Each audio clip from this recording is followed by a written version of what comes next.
Este es el segundo tema de ingeniería de procesos, donde vamos a tratar de abordar el tema de los modelos desde el punto de vista de la ingeniería. Lo primero que hacemos es recurrir al diccionario de la Real Academia Española para entender el significado de la palabra modelo, que deriva del italiano modello. Nos encontramos ahí con 11 definiciones de la palabra modelo. La primera es un punto de referencia, la segunda es acción de imitar, de seguir un arquetipo, la tercera es la representación en pequeño de alguna cosa, un modelo es la muñeca con que jugaban las niñas de chico o los autitos que jugábamos los varones de chico. Eso es una definición muy concreta de modelo y el primer acceso a los modelos en que encontramos en nuestra vida. El cuarto es un esquema teórico, un sistema teórico, generalmente en forma matemática, que pretende describir una realidad mucho más compleja de una manera mucho más simple. Por ejemplo, la matriz de consumo o la matriz económica de un país, la evolución económica, los comportamientos de máquinas, y volviendo al modelo de la definición anterior, la representación de la muñeca en chiquitito sigue ese esquema, representa de la manera más simple posible una realidad mucho más compleja. Entonces, por ahora nos quedamos con esas dos definiciones que las marco en rojo. Y siguen las definiciones. Un modelo es un automodelo, último modelo, o modelo del año pasado, o una lavadora, o un televisor, o una computadora. También es un vestido, un modelito que uno se compra, y es cualquier prenda de vestir que uno esté usando, es un modelo. La séptima definición es la que puede ser un modelo a seguir de comportamiento o de empresa. También es una figura reproducida en madera, en yeso, en mármol, de barro, es una escultura. Puede ser un formulario, en algunos países se usa más la palabra modelo que formulario. Un modelo también puede ser una persona linda, y la persona que se tome como referencia para una escultura o una pintura. Pero de todas esas nos quedamos con estas dos. Es lo que se representa en pequeño de alguna cosa, o sea que representa la realidad sin llegar a la complejidad de la realidad, o un esquema o teórico, un sistema teórico que describe un sistema mucho más complejo. En realidad, con estas dos cosas vamos a trabajar hoy. ¿Para qué nos sirven a nosotros los modelos? Lo mismo que servía la muñeca o el autito cuando éramos chicos, nos sirve para representar un sistema. Es un sistema que representa un sistema. Entonces, vamos a resaltar los elementos que más nos interesan, las relaciones que hay entre esos elementos, pero no vamos a mirar el resto de los componentes del sistema que no nos interesan lo que estamos estudiando. Entonces, siempre vamos a caer en la definición de sistema, de subsistema y suprasistema que hemos usado toda la vida. Un sistema es tan complejo como uno quiera y lo que uno quiere es los límites que pone ese sistema. Por ejemplo, el autito de juguete que usamos como modelo para representar un auto de verdad puede llegar a tener para el interés del niño que lo usa solamente algunos pocos componentes. Por ejemplo, la forma, el color, las ruedas y las puertitas que se abren y se cierran. Y nada más. En auto de verdad, todos sabemos, tiene una realidad infinitamente más compleja. Sin embargo, cuando uno estudia el auto de verdad con toda su complejidad y quiere estudiarlo sistemáticamente, apelará a modelos o a subsistemas Entonces, cuando uno quiere describir lo que está ocurriendo en el auto, podrá hablar del sistema de mecánica, del sistema de freno, del sistema hidráulico, del sistema de dirección, del sistema de transmisión, para no hablar de todos los sistemas conjuntos. Cada uno de esos sistemas son sistemas conceptuales, pero son subsistemas del sistema más conceptual y más abarcativo, que es automóvil. Entonces, siempre estamos buscando nada más que los componentes o las relaciones que nos interesan para un caso dado. Entonces, tenemos que tener siempre en cuenta que un modelo es un sistema en sí mismo y que ese sistema se caracteriza por tener menos interrelaciones y menos elementos que el sistema que representa. Hay varios tipos de modelos. Acá tenemos una lista tentativa, puede ser mucho más grande o mucho más chica, de 4 grupos de modelos. Los modelos icónicos, los modelos analógicos, los modelos matemáticos y los modelos simbólicos. Los modelos icónicos vienen de la palabra ícono, que es aquello que representa algo mucho más simplificadamente, pero muchísimo más simplificadamente que lo que es. Están los iconos que usamos en las computadoras, como estos dos que están acá. Esos iconos nos representan a veces acciones completas, como comprimir un archivo o como ir a una página determinada en una navegación web, que si uno tuviera que escribirlos o describirlos en una línea de comando, llevaría varias palabras o varios conceptos. Después están estos iconos de los cuales ya hablamos, que son figuras que representan realidades, por ejemplo una muñeca. Después están los iconos religiosos, que representan cosas muy profundas y muy difíciles de describir de otra manera que no sea un símbolo, ya que representan, por ejemplo, sentimientos íntimos religiosos que son muy difíciles o culturales, muy difíciles de describir de otra manera. Otro icono es el plano de obra. Representa una realidad muy compleja, pero que, sin embargo, el constructor puede ver lo que estaba pensando el arquitecto cuando imaginó la casa perfectamente a través de estos planos. Y acá tenemos un layout de un almacenamiento de mercadería en función de tipos de artículos, movimiento y todo eso, que sería muy difícil de describir de otra manera y que acá con un sistema icónico podemos ver rápidamente. Los modelos analógicos son aquellos que comparan y por analogía pueden describir dos situaciones diferentes, simplemente comparando una conocida por otra no tan conocida.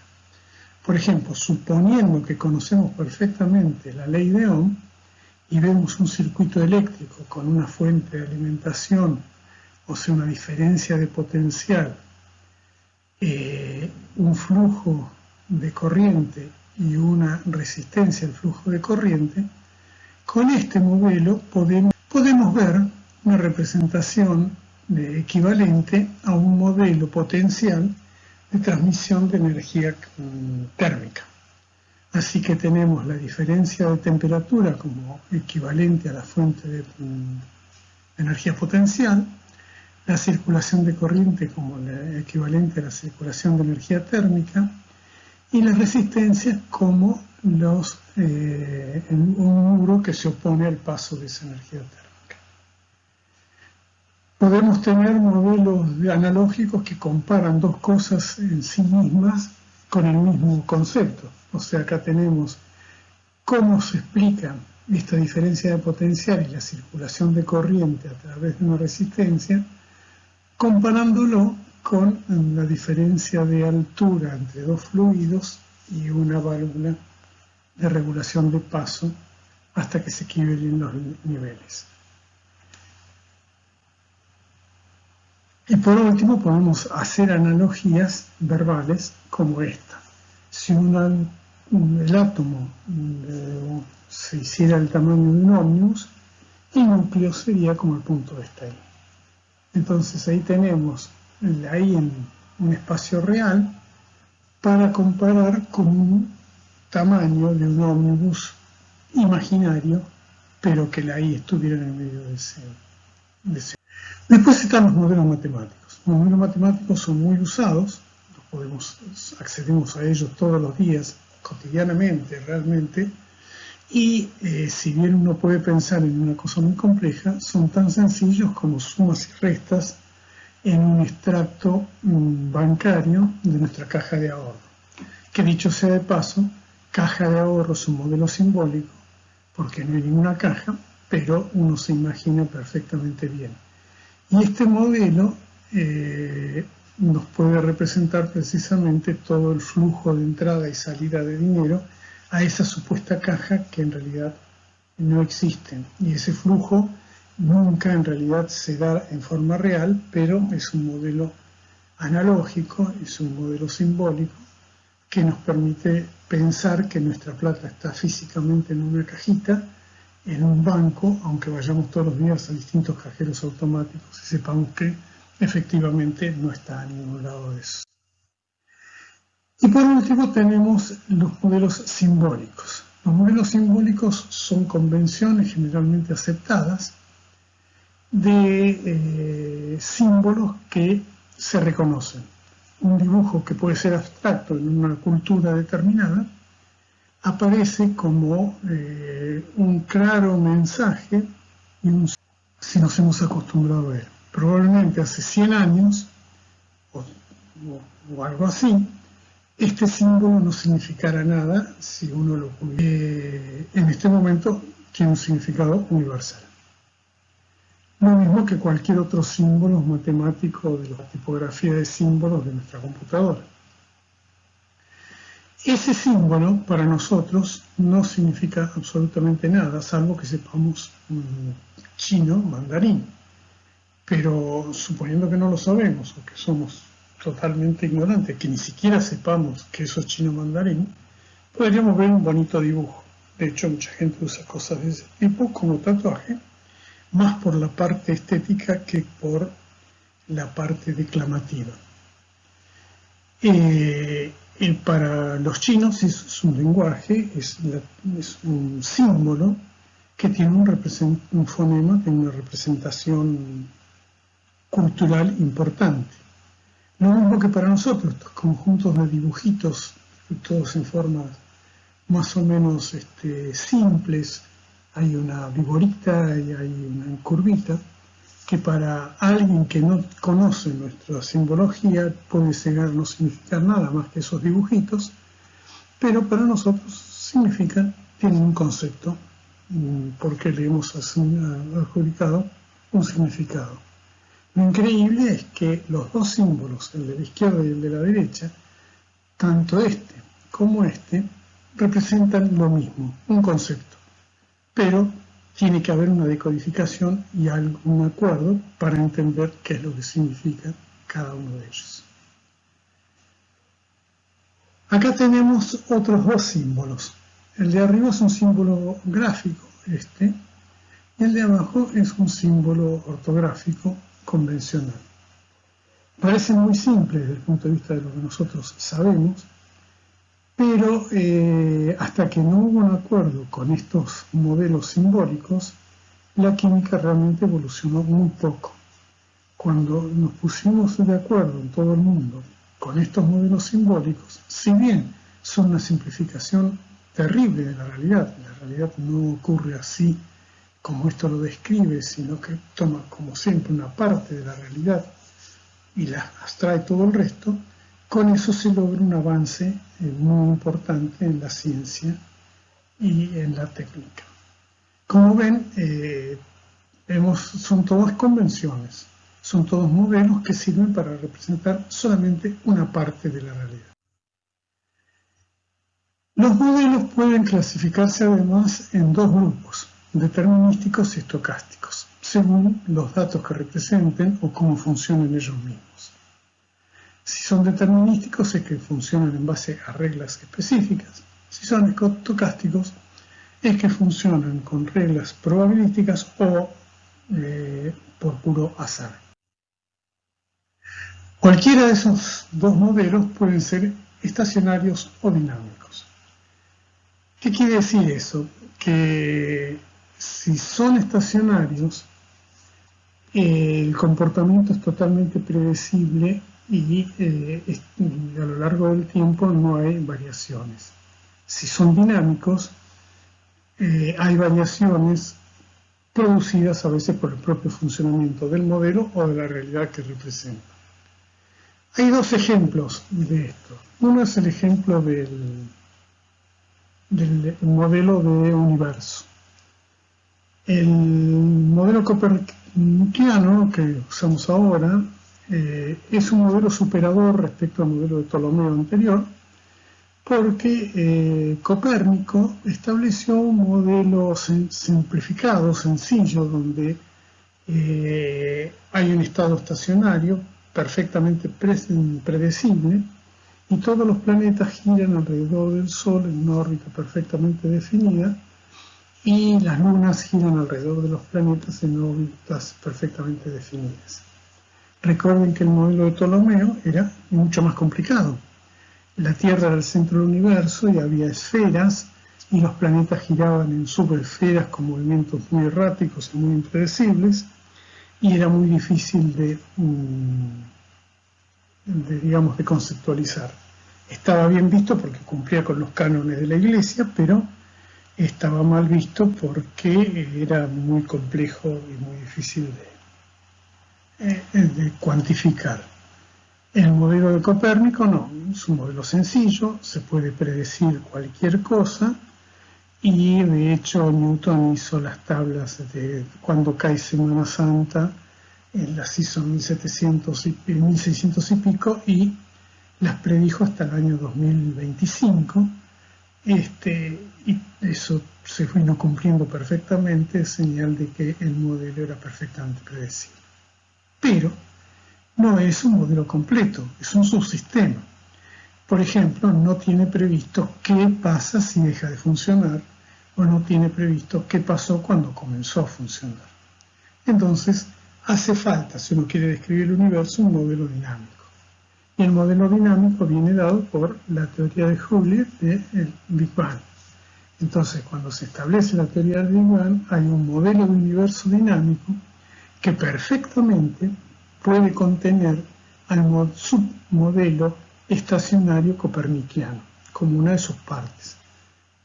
Pero, sin embargo, extendiendo la escala y viéndolo como un suprasistema, el modelo dinámico ese todavía predice bastante bien Otro tipo de clasificación es si los modelos son físicos, son mentales o son meramente simbólicos. Los modelos físicos se dividen en modelos de escala, de imitación, de analogía y de prototipo. El modelo a escala lo conocemos todos, el autito de juguete, o modelos un poco más serios que usan los más serios de mayor escala, que pueden usar los arquitectos y los urbanistas, o que pueden usar los coleccionistas o los diseñadores para ver cómo va a quedar un producto terminado. Los modelos de imitación en general se usan en educación y son pautas de conducta fijadas o pautas de comportamiento copiadas. Los modelos por analogía son modelos como los que llamamos hoy, generalmente de este tipo, y no vamos a hablar más de eso. Y los prototipos son de mucho uso en ingeniería, generalmente son elementos simplificadores, como por ejemplo el primer producto de una línea, donde se estudia sobre el producto las fallas que puede tener en el diseño. Esto generalmente se aplica a autos, aviones, trenes, barcos, ese tipo de cosas. Y tienen características importantes como que es posible hacerlos evolucionar, tienen un relativo costo bajo, son rápidos de hacer porque no hay problemas de producción, se hacen de a uno, y es una aplicación perfectamente funcional. Entonces uno está por diseñar un teléfono, conviene, aunque sea un en un board, hacer un teléfono previo y probarlo ahí, todos los componentes, a ver si funciona. Después están los modelos mentales, que suelen ser heurísticos o intuitivos, que están solo en la mente y que son mucho más importantes de lo que uno cree, porque uno tiene hasta un modelo de vida, un modelo de comportamiento, un modelo de ideal de estudio y ese tipo de cosas en la cabeza, y uno puede tener la Quinta Sinfonía de Beethoven, si se llamara Beethoven, en la cabeza, pero forzosamente para transmitirlo siempre hay que derivarlo a modelos simbólicos. Entonces, una persona puede ser un poeta, pero si no escribe la poesía, no lo puede transmitir. No por ello deja de ser poeta, tiene un modelo heurístico en su cabeza y puede hacer la poesía. Recién es transmitible cuando se deriva en simbólico. Y por último, los simbólicos, que son los más importantes para nosotros, que pueden ser matemáticos, esto ya lo conocemos, sumas, restas, multiplicaciones, divisiones y construcciones mucho más complejas a partir de esas 4 operaciones.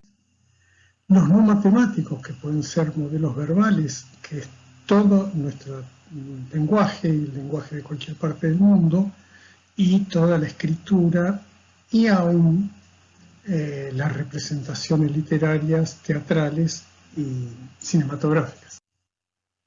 Por supuesto también la pintura. Los modelos gráficos son una derivación de las artes o de las ciencias matemáticas y permiten la comunicación en todo sentido y abstraer la realidad con mucha simplicidad. Imagínense lo que sería explicar la función coseno sin tener la gráfica del coseno a mano para que se entienda. Una vez que uno lo entiende, puede explicar o puede entenderlo sin necesidad de la gráfica, pero para entenderlo la primera vez necesita la gráfica. Y por último están los modelos esquemáticos, que son los planos, los circuitos electrónicos o los diagramas de idea, como por ejemplo plantear un problema de investigación con uso de TICs. Como ven, los modelos son parte importante de nuestra vida. En 1945, 2 autores, que son Rosenblatt y Wiener, señalaron la importancia del modelo. Y ellos concluyeron, y estamos todos de acuerdo, que los modelos constituyen el principio básico del aprendizaje, del conocimiento y, por supuesto, el punto central para el proceso científico. ¿Por qué? Porque estudiar directamente la realidad es complicado. Puede ser caro, ser peligroso, ser imposible.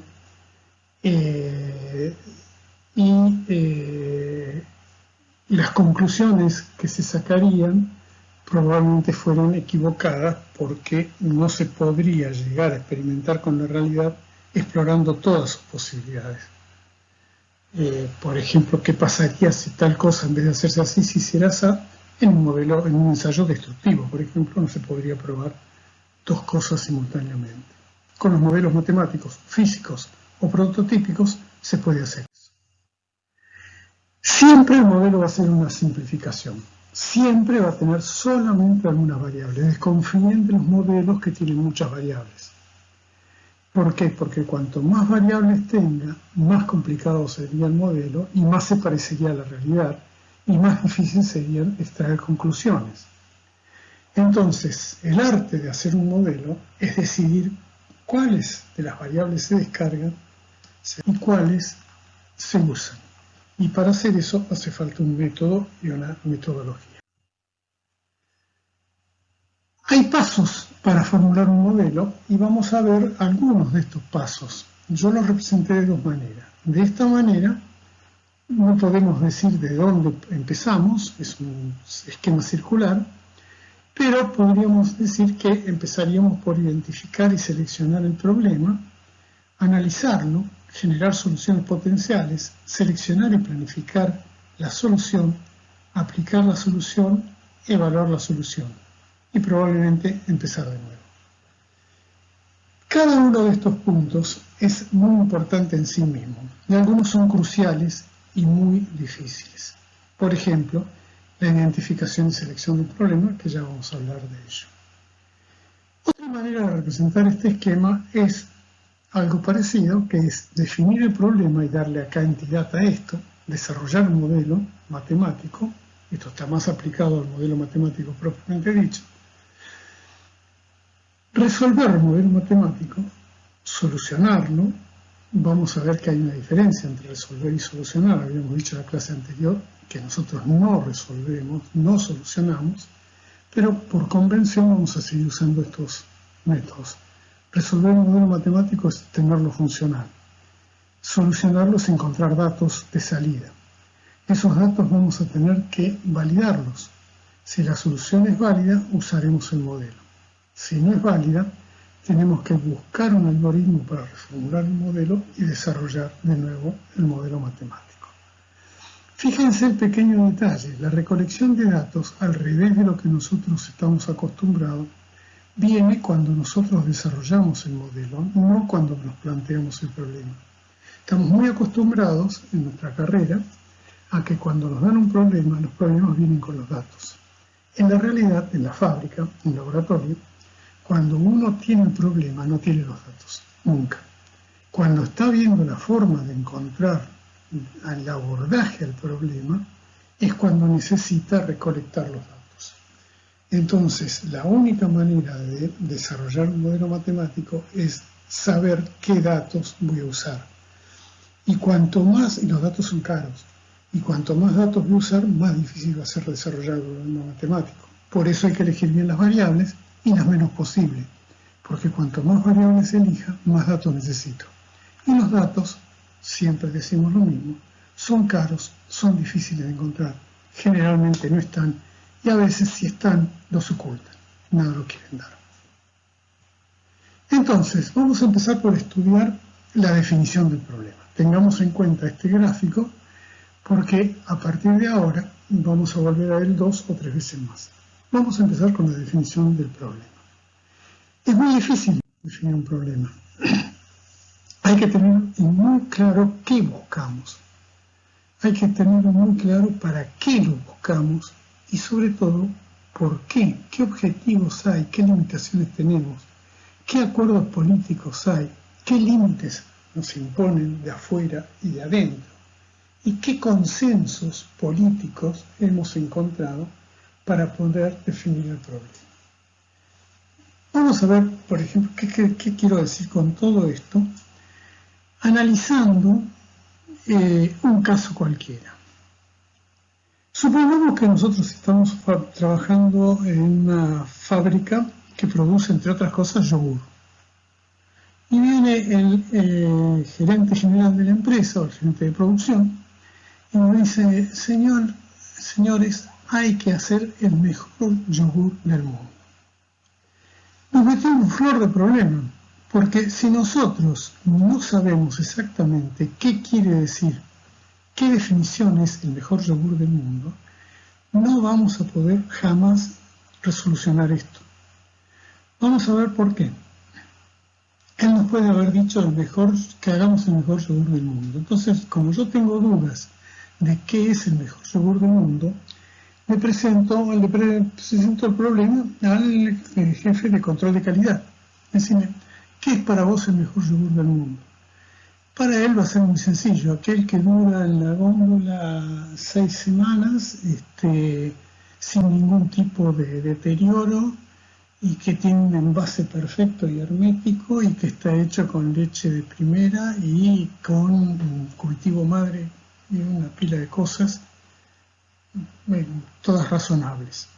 Pero si le pregunto al jefe de ventas, me va a decir aquel que tenga el costo de producción más barato y el impacto en el mercado más alto por la publicidad que le podamos hacer y por lo atractivo que sea el dibujito del pato Donald que le pusimos en la tapa. Obviamente son cosas totalmente distintas, pero si le preguntamos al el gerente de finanzas de la empresa, va a ser aquel que tenga el menor materia prima, menor costo de proceso, menor mano de obra, edulcorantes más baratos y colorantes más baratos, y que la tapa no tenga impresión, sino que esté puesta en un solo color y qué sé yo. Como ven, muchos de estos objetivos son totalmente contrapuestos. Entonces, definir cuál es el mejor yogur del mundo requiere que hagamos un acuerdo, que nos pongamos de acuerdo todos, políticamente de acuerdo con la política de la empresa. Si la empresa va a privilegiar las ventas, va a privilegiar la calidad, va a privilegiar el renombre, cuál va a ser el objetivo empresarial, la política empresarial, qué límites tecnológicos tenemos, porque uno puede hacer el mejor yogur del mundo, pero no tener la maquinaria para hacerlo, entonces sería nada más que buscar hacer algo. ¿Qué consensos tenemos que buscar y si hemos buscado todos los consensos? Como ven, definir un problema es un problema. Después de la definición del problema, tenemos ahí sí que desarrollar el modelo matemático. Desarrollar el modelo matemático es la siguiente tarea y es la tarea que vamos a aprender a hacer a lo largo de esta asignatura. Hoy vamos a ver un esquemita nada más. Vamos a verlo con un ejemplo. Solamente vamos a ver un tipo de modelo matemático con un ejemplo cualquiera para ver sobre todo la metodología, cómo se trabaja. El problema que presentamos es este que está acá. Tenemos que invertir dinero en acciones y en bonos. ¿Cómo planteamos? Lo primero que tenemos que hacernos es plantear qué información necesitamos. Acá resumimos la información que necesitamos. La tasa anual de crecimiento para las acciones, la tasa anual de crecimiento para los bonos. Sabemos, nos dicen que ninguna de las dos alternativas puede tener más del 75% de inversión por razones de seguridad y que la cantidad que se invierte en acciones no debe exceder el doble de lo que se invierte en bonos. Esto forma parte del problema, pero tenemos que tener claro todos los límites, estos se llaman límites, restricciones que necesitamos. Si ustedes se acuerdan de nuestra primera clase, decíamos que un ingeniero jamás trabaja sin tener restricciones. No hay casos en ingeniería donde a un ingeniero le digan, bueno, mire, desarrolle esto, tiene todo el tiempo del mundo, tiene toda la plata del mundo, toda la mano de obra del mundo y toda la tecnología del mundo disponible. Tómese su tiempo y haga lo mejor. Ese ingeniero todavía no hubiese hecho nada, aunque hubiese empezado en un momento del Big Bang, porque siempre hay cosas mejores. Entonces, siempre la ingeniería está limitada. Acá tenemos entonces que tener claro, cuando hacemos un modelo, cuáles son nuestros límites reales. Algunos serán descartables, pero nunca puede faltarnos ningún límite. Entonces, nuestro objetivo ahora es saber cuántas posibilidades de inversión hay, cuál sería el modelo que nos permite tomar esas decisiones y cuál va a ser la mejor combinación de las inversiones posibles. Entonces, lo primero que vamos a hacer es identificar las variables de decisión. En este caso son muy fáciles porque uno siempre se plantea un modelo en términos coloquiales, verbales. ¿Qué tengo que hacer? Tengo que saber qué fracción de todo el capital que tengo, fíjense que no pedí como dato cuánto capital hay, probablemente si yo pidiera ese dato me echaran. Entonces me dicen, tengo que suponer que hay un capital X y hay una fracción de ese capital que yo voy a invertir en acciones y una fracción de ese capital que voy a invertir en bonos. Como soy ingeniero, me conviene pensar que el capital es 1. Total es un número muy sencillo de usar y que va a haber una fracción menor que 1 que voy a invertir en acciones y una fracción menor que 1 que voy a invertir en bonos. Entonces, el objetivo nuestro es encontrar valores para A y para B, que son las variables que yo he decidido, que a partir de ahora las vamos a llamar variables de decisión, porque yo decido sobre esas variables, y tengo un objetivo, encontrar la máxima retribución anual de lo que yo invierto en A y en B. Y esa máxima retribución anual tiene que ser encontrada de manera tal que cumpla con todas las limitaciones o restricciones que tengo hasta ahora. Entonces, aparece una palabra que estoy repitiendo 2 o 3 veces, que es el objetivo. Entonces, vamos a usar desde ahora la palabra función objetivo para describir la política empresarial, la forma en que yo me voy a manejar con el problema. El objetivo nuestro es maximizar, que es una política. Quiero maximizar la retribución anual esperada, satisfaciendo todas las restricciones que tengo. ¿Cómo voy a maximizar la retribución anual? Invirtiendo una fracción del capital en A, acciones, y una fracción del capital en B, bonos. Entonces, ¿cómo lo planteo matemáticamente? Si yo tengo un rendimiento de 10 centavos por cada acción que compre, entonces la fracción de dinero que ponga en acciones va a tener un rendimiento de 10 centavos por peso. Como yo estoy usando la base 1, pongo 0,01 por acciones y eso me va a dar la retribución anual del capital que invertí en A. Lo mismo puedo hacer con B y entonces puedo escribir la función objetivo de esta manera. Quiero maximizar la función 0,1A más 0,06B. Sumados me tiene que dar el máximo posible. Esta función consta de 2 partes. La intención, que denominamos criterio, que es la política empresarial, es maximizar las ganancias. Y el objetivo, que es de qué manera voy a maximizar las ganancias, invirtiendo en A y en B, sabiendo que con A retorno con 10 centavos y con B con 6 centavos por cada peso puesto. Entonces yo me estoy aislando totalmente de todas las condiciones de contorno, todavía no puse ninguna restricción, pero sí tengo claro qué es lo que estoy logrando. Ahora tengo que ponerle los límites. Entonces, como esto no nos alcanza, vamos a poner los límites. Este es el segundo paso, que es identificar las restricciones. La primera regla que hay es que las restricciones siempre forman parte del modelo matemático, por lo tanto no pueden llevar variables nuevas ni variables diferentes. Tienen que estar en forma coherente y ser exhaustivas, no tiene que faltar ninguna limitación. Vamos a ver el ejemplo, ya que las ponemos, qué pasaría si yo no la pongo esa limitación para poder resolver el modelo matemático. Primera restricción, ninguna inversión puede superar el 75%.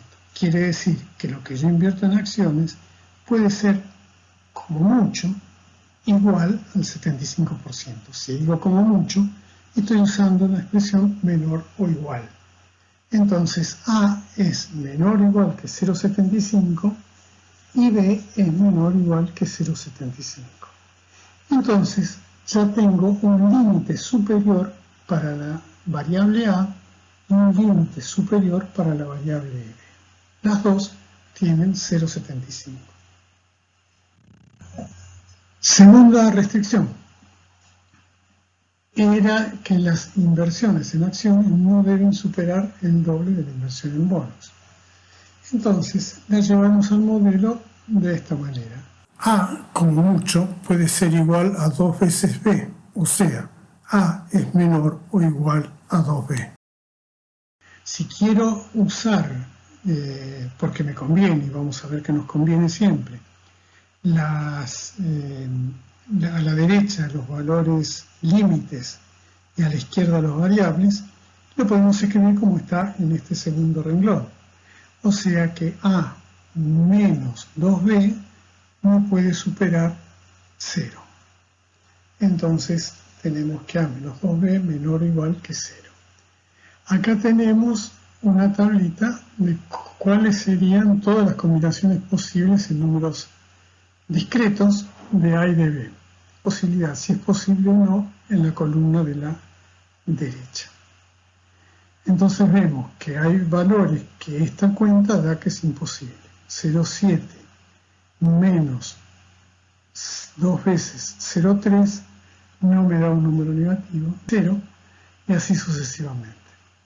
Entonces, de esta manera tengo escrito de una forma más prolija y más parecida a la de la imagen anterior, la restricción número 2. La tercera restricción es que no es posible hacer inversiones negativas. Si yo me olvidara de esta restricción, podría tener problemas serios.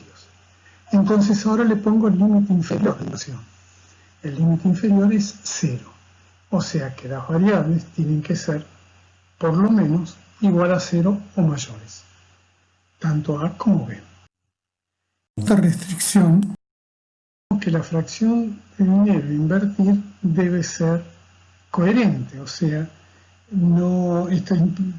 fíjense que esta restricción no estaba entre los postulados del problema, pero puede ocurrir, si yo me olvidara de ponerla, que nos dé como resultado invertir el máximo posible en cada cosa, el 75% en A y el 75% en B, que era el máximo posible que se podía invertir. Si yo invierto el máximo posible en A y el máximo posible en B, no voy a tener dinero, porque el 75% más el 75% me da más que el 100% que yo tengo de capital, y es una imposibilidad física. A este tipo de restricciones se los llama restricciones lógicas. Es para guardar la coherencia del problema. No quiere decir que sean despreciables. Si uno se olvida de una de estas restricciones, el problema no tiene solución. Entonces, lo último que hacemos es completamos el modelo. Y el modelo nos queda con la función objetivo escrita en forma matemática, pero con la política o el criterio, que es lo que vamos a llamarle hasta ahora, desde ahora, y las restricciones como una A, que es todo lo que limita a esta expresión. De no tener esto, la expresión esta no tendría solución, porque encontrar el máximo de una línea recta es imposible. Siempre podría haber un máximo mayor todavía, a menos que a las variables las acotemos de alguna manera. Y es lo que estamos haciendo. Estamos acotando A, estamos acotando B en el límite superior, estamos acotando A, estamos acotando B en el límite inferior, y estamos acotando algunas otras cosas, como que la suma de A más B no puede ser diferente de 1, y como que A menos el doble de B tiene que ser negativo o igual a 0. Ya hemos visto entonces cómo sería un desarrollo del modelo matemático. Es un ejemplo. Ahora al final vamos a ver 5 ejemplos más. Pero tenemos el desarrollo del modelo matemático. El resto de la asignatura va a ser resolver los modelos matemáticos. Para resolver los modelos matemáticos hay una pila de métodos, vamos a tener mucho para trabajar, y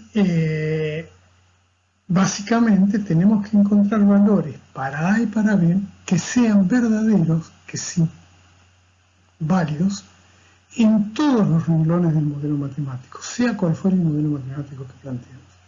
El valor que encontremos para A tiene que ser válido en esta expresión, en esta, en esta, en esta, en esta y en esta.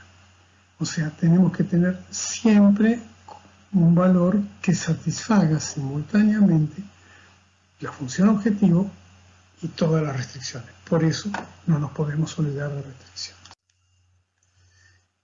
La resolución de los problemas de los modelos matemáticos requieren dos técnicas. Una es la optimización, que vamos a dedicar prácticamente toda la asignatura a ella, que vamos a encontrar los mejores valores para las variables que satisfagan simultáneamente todas las limitaciones y hagan máximo o mínimo, acá falta esa palabra en la diapositiva, que hagan máximo o mínimo el objetivo según lo que estemos buscando. Es un poco diferente a pensar la optimización en términos de lo que nosotros estamos acostumbrados a ver en investigaciones científicas.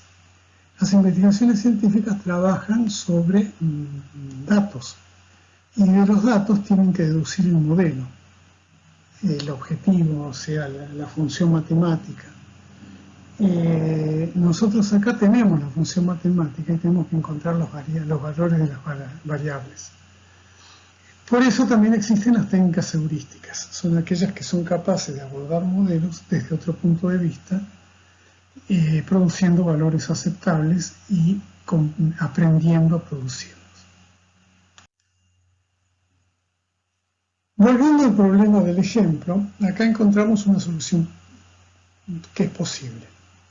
Entonces, si encontramos que A vale 0,67 y B vale 0,33, significa que por cada unidad monetaria invertida tendremos una ganancia de 0,67 por 10 centavos más 0,33 por 6 centavos, lo cual da 8, casi 9 centavos por peso invertido. Y eso satisface completamente todos los que tenemos. Entonces, si ya sabemos resolver un modelo matemático, ahora vamos a ir a la siguiente fase, que es que tenemos que comprobar la validez de la solución hallada. Siempre conviene, antes de usar el modelo, hacer una prueba, encontrar una solución y comprobar si esa solución es válida. Porque puede ocurrir que el modelo no estuvo bien planteado y no nos damos cuenta, y solamente viendo los resultados y analizándolos profundamente, muchas veces con estadística, nos podemos dar cuenta si el modelo fue bien planteado. Puede ocurrir que no previmos todas las restricciones posibles, puede ocurrir que nos olvidamos de alguna variable o de algún parámetro o que pusimos de más. O puede ocurrir que los datos estaban mal cargados, que no eran correctos. Entonces, siempre conviene comprobar si la solución hallada es válida y para eso hay varios métodos. En general nos alcanza con un análisis de coherencia, ¿no? Y buscarlo. Pero otras veces hay que hacer ensayos o hacer un modelo de comprobación y otro modelo más, o probar qué pasaría si, y ese tipo de cosas. ¿Para qué sirven los modelos? Nos ayudan a tomar dos tipos de decisiones. Una son las decisiones estratégicas y otras son las decisiones operacionales. Las decisiones estratégicas implican, generalmente justifica invertir en modelos y resoluciones porque afectan cosas tan importantes como líneas de producción, inventarios. Vamos a trabajar mucho sobre esto y hacen de que la administración moderna de empresas se base generalmente en una metodología de usos y análisis de modelos. La parte operativa de la empresa, por otro lado, requiere modelos y también vamos a usar varios de estos para planificar producción, por ejemplo, o cómo distribuir la materia prima en líneas de producción, o cómo distribuir la mano de obra y ese tipo de cosas. O sea, vamos a trabajar sobre ambos tipos de decisiones y vamos a ver que son útiles en la ingeniería moderna. Con los modelos nosotros podemos hacer varias cosas. Ya ustedes saben que tenemos, por ejemplo, predicciones de vida útil en estantería y ese tipo de cosas que se pueden hacer perfectamente bien con modelos, pero además podemos lograr resultados invirtiendo relativamente poco, usando una computadora, planificar nuevas líneas de producción o ventas o nuevos productos sin necesidad de producir efectivamente el producto para ver cómo nos va, y podemos hacer ensayos sobre los resultados, o sea, que cambiar las condiciones de contorno para ver cómo cambia una determinada política empresarial. Con esto hemos visto ya la primera parte, que es la presentación de los modelos en sí mismos.